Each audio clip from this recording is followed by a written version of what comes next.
Rakyatku, rakyatku semuanya, bangunlah jiwanya, bangunlah badannya untuk Indonesia Raya. Indonesia Raya, merdeka, merdeka, tanahku, negeriku yang kucinta. Selamat sore, terima kasih untuk kehadirannya. Sebenarnya ada dosen yang datang bersama-sama dengan kita di sini, karena beliau berhalangan, jadi saya sebagai koordinator sekalian. Jadi tadi MC sudah memperkenalkan kami adalah mahasiswa PPG Prajabatan Gelombang 1 LPTK Universitas Nusa Cendana. Jadi kami ini adalah calon guru profesional. Nah, kan ada nih PPG dalam jabatan dan juga ada PPG Prajabatan. Nah, di sini ini kami beranggotakan 10 orang. Jadi kami ini ada yang dari jurusan fisika dan ada dari jurusan biologi. Jadi kami ini masuk dalam kumpul MIPA. Nah, dan juga adik-adik, kita semua yang berada di ruangan ini, marilah sebelum kita memulai kegiatan kita menyiapkan hati untuk berdoa. Dan saya akan memimpin doa ini sesuai dengan ajaran Kristen Katolik. Marilah berdoa. Dalam nama Tuhan, Allah Bapa di surga, puji dan syukur kami haturkan kehadiran-Mu, karena hanya atas penyertaan dan kebaikan-Mu Tuhan yang telah menyertai kami sepanjang hari ini, hingga saat ini kami semua bisa berada di ruangan ini. Ya Bapa, sebentar lagi kami akan memulai kegiatan ini. Kiranya Tuhan sertai dan berkati agar kegiatan kami dapat berjalan dari awal hingga berakhir dengan baik. Ya Bapa, inilah doa dan permohonan kami yang kami sampaikan kepadamu melalui perantaraan Kristus Tuhan kami. Amin. Dalam nama Bapa dan Putra dan Roh Kudus. Beliau juga merupakan salah satu mahasiswa PPG Prajabatan dari jurusan fisika, tapi kan juga hadir hari ini. Oke, terima kasih Kakak Klau. Perpanjang waktu lagi, saya akan memberikan mic-nya kepada sang moderator karena beliau lebih mengenal pemateri kita ternyata. Oke, untuk moderator saya persilakan.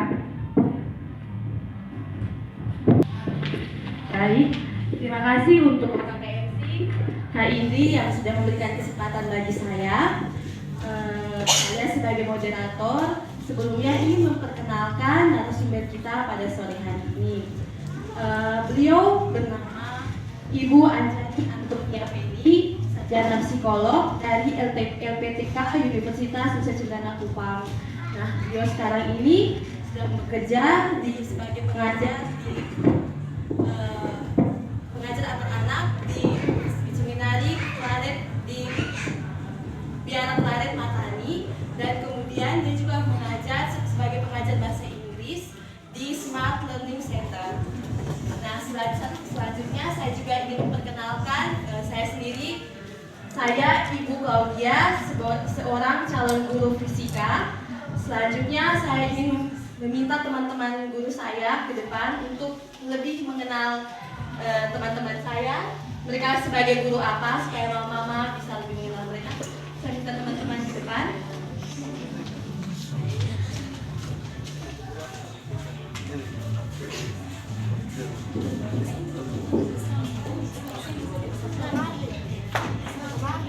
Halo, selamat sore Bapak Mama dan adik-adik semuanya. Selamat sore. Perkenalkan, nama lengkap saya Maria Titu, biasa dipanggil Misti. Saya berasal dari Flores, Jawa. Saya sebagai calon guru fisika. Sekian dan terima kasih. Baiklah, saya sendiri langsung saja nama lengkap saya Lisjawati Tamaniku, biasa disapa Lisi. Saya berasal dari Sumba Tengah. Saya sebagai calon guru biologi. Halo Bapak-Mama, adik-adik semua, langsung saja saya perkenalkan diri. Nama lengkap saya Marcelina Dipejaru. Saya biasa disapa dengan Hilda. Nah, sebenarnya saya asli orang Manggarai, tapi kebetulan bapak mama saya ketemu di ND, jadi saya asli ND.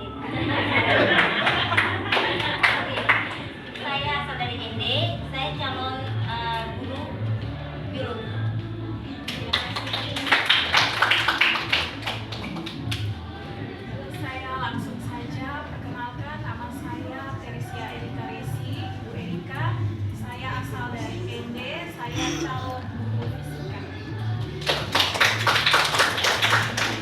Selamat sore Bapak Mamam Kisel. Kepada para narasumber hari ini.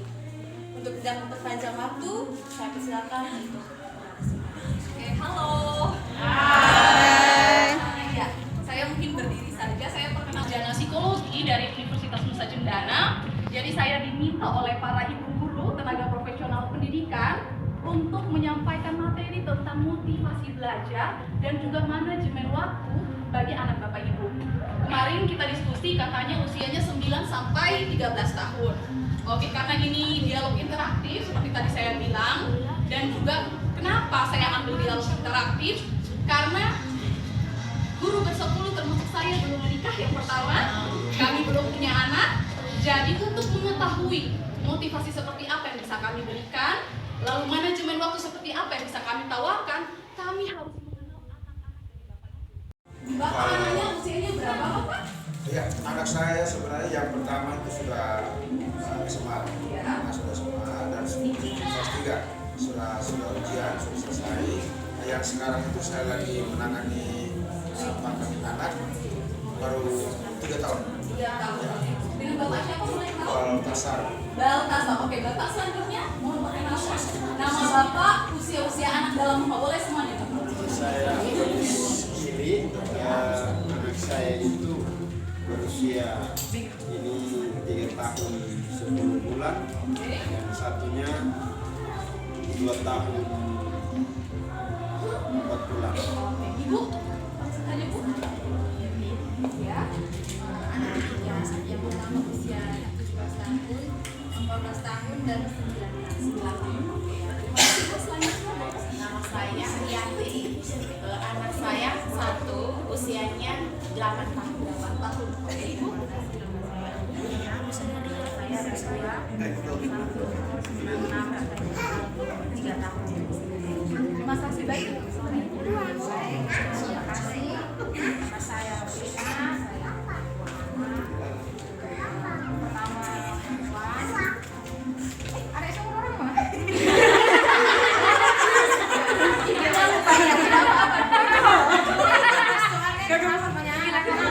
Baik, umur berapa deh?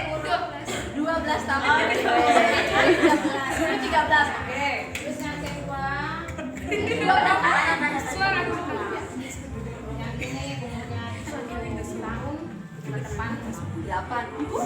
Terima kasih, nama saya memiliki 3 orang anak. Yang pertama 17 tahun, yang kedua 12 tahun, yang ketiga 7 tahun. Oke. Bapak yang baju hijau garis oh, ya, dijawab Bapak. Oh, habis ini Ibu, maaf tidak kelihatan. Oh, nunggu punya anak. Oke, baik, boleh. Bapak yang baju ungu? Anaknya di sini? Ya, boleh. 13 tahun, oke. Ibu, yang terakhir, Bu? nama saya Bensi, anak saya baru 4 tahun dan 6 tahun bulan Juli. Oke. Jadi di sini ada beragam usia. Sekolahnya dari jam setengah 7 ya, kalau dia berangkat ke sekolah. Pagi jam 10 ke sekolah, jam 3 istirahat. Oh, ini. Baca ayat jadi suaranya jam 6 itu waktunya belajar di ruangan belajar di rumah ya. 8 istirahat sedikit, 9 belajar. Oke. Saya yang ini setengah 7 ya, setengah 7. Coba, setengah 7. Setelah jam 7 ke sekolah, pulangnya jam 1. Sampai di rumah paling istirahat sebentar, makan. Setelah itu main HP. Oke, main HP. Abang sedang pegang HP ya. Oke, Ibu.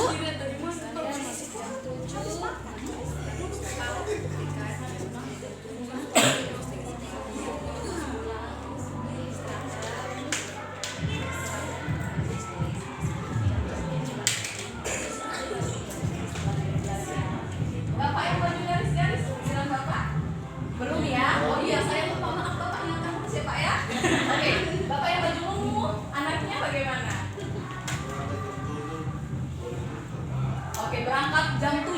pulang jam 1. Sekarang terkait dengan manajemen waktu belajar anak.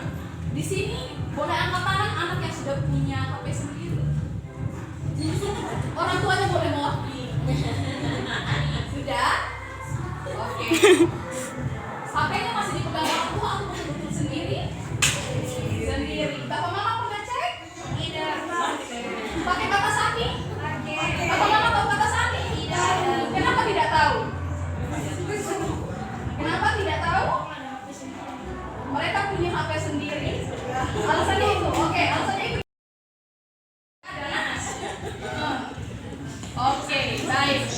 Lalu selain HP, bermain dengan kawan di rumah yang sampai lupa waktu ada? Oh, ada juga ya. Main HP, main lupa waktu juga. Oh, dua ya? Oke, tidak apa-apa ya. Sebenarnya juga. Oke. Kakaknya guru, oke. Kakaknya guru, saya bilang. Ya. Oke, jadi Bapak Ibu di sini benar-benar tidak tahu kata sandi HP dari si anak? Tidak tahu.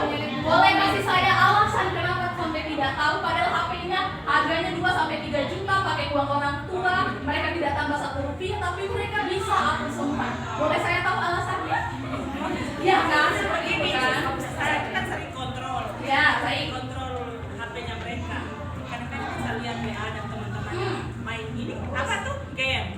Jadi saya bilang, abang, jangan terlalu main game, harus ingat membaca. Mulai itu mereka tiap hari kayaknya gonta-ganti ini bir. Iya. Sudah terdeteksi ya? Iya. Ya. Makanya sekarang kita bilang, mudah-mudahan ada sosialisasi ini saya bisa dapat apa tips atau apa untuk anak saya begitu. Oke, baik. Ibu bisa tambahkan?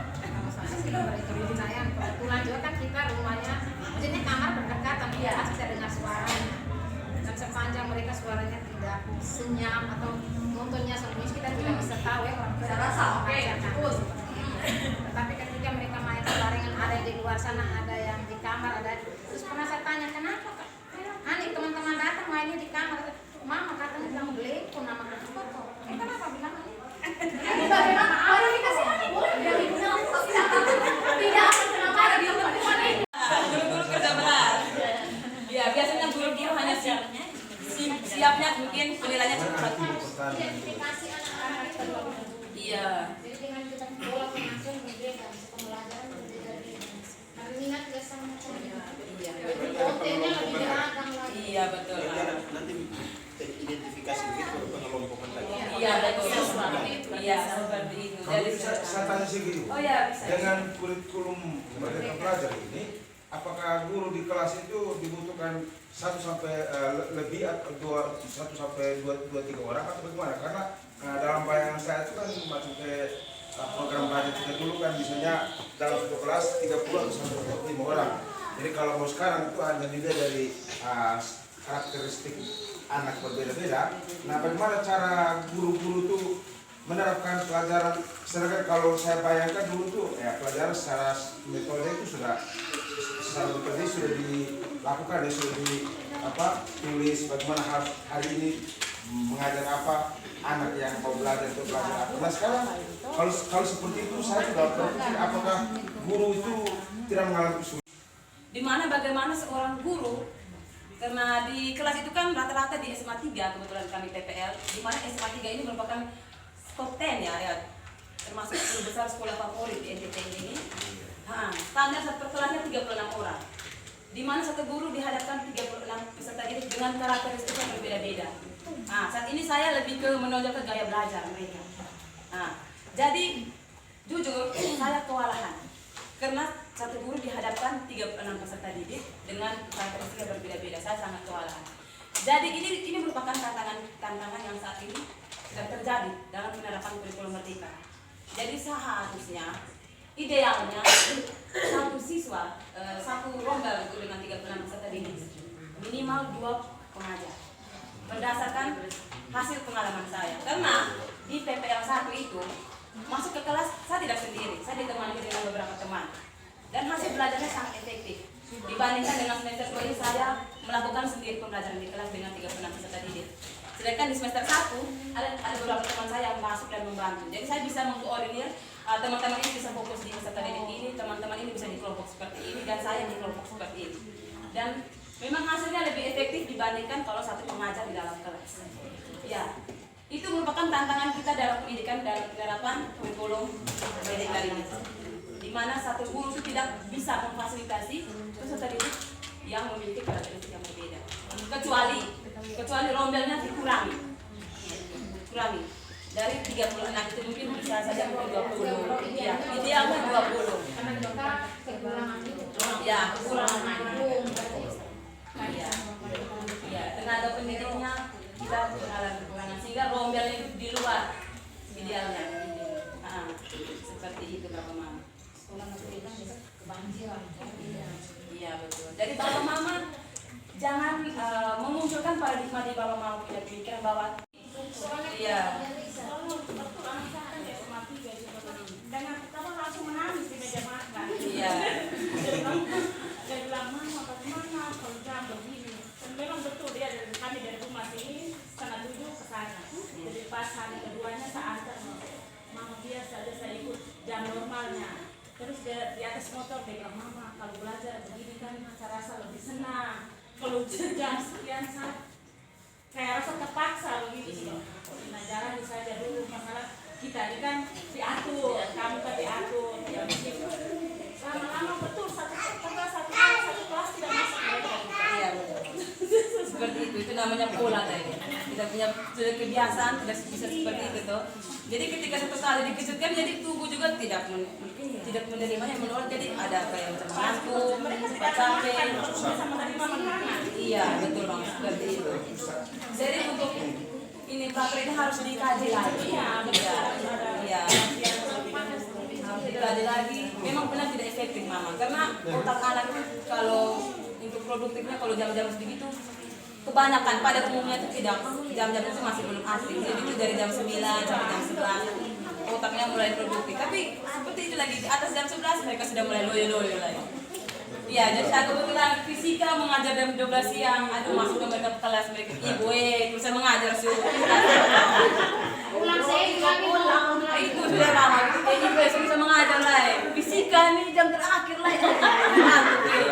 Kita tidak bisa, karena gini kurikulum merdeka kita tidak bisa paksa anak. Ya sudah kita cerita-cerita saja. Itu mereka lebih senang, ibu kita nyanyi-nyanyi, kok ibu? Oh nyanyi su.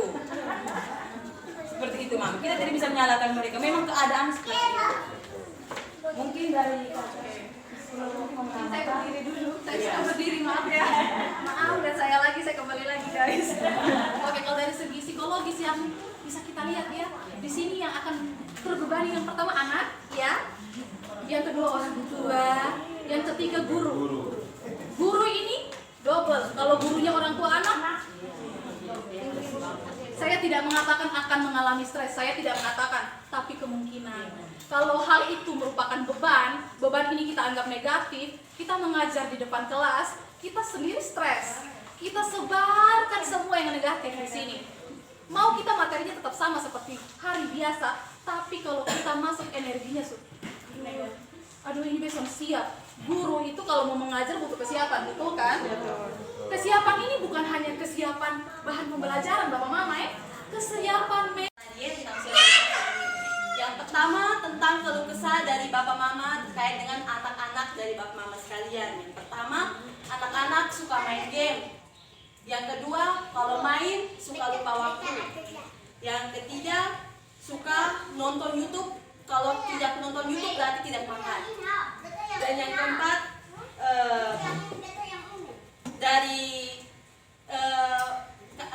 dari kasus yang terdahulu, mama-mama sekalian kasih HP ke anak karena diwajibkan untuk kegiatan sekolah pada saat itu yang itu harus menggunakan Zoom meeting atau kegiatan pembelajaran secara online. Dan dari kasus-kasus di atas ada solusi dari narasumber kami dari psikologi ataupun dari pendidikan. Yang pertama yang harus Bapak Mama buat terlebih dahulu, munculkan rasa tanggung jawab sebagai orang tua kepada anak. Itu hal pertama, harus ada rasa tanggung jawab dulu ya dari Bapak Mama sebagai orang tua untuk anak dari Bapak Mama sekalian.